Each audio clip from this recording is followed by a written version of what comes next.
yote. Hola, hola, hola, hola.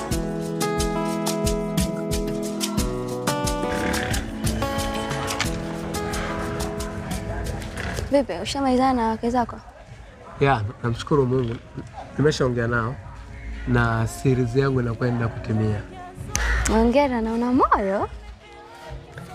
Asante. Vipi, umeshazungumza na Okoe kukusanya show yangu ya kurudi kwenye muziki?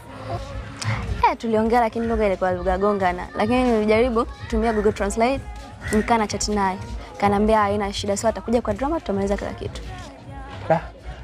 Nitashukuru sana kama utanisaidia niweze kufanya kazi na wale wa Nigeria. Nilikutana na kifungo cha mapenzi batili ambacho kikanifanya nisahau ndoto zangu. Lakini now nahitaji kurudi kwa miguu yote miwili. Na tumaini langu lipo kwako. Okay. Ushakuwa rafiki yangu, usijali. Okoe ananitaka. So kila nitakachomwambia na mimi nitafanya kwa sababu ananitaka. Kwa hiyo usijali katika hilo. Tashukuru sana.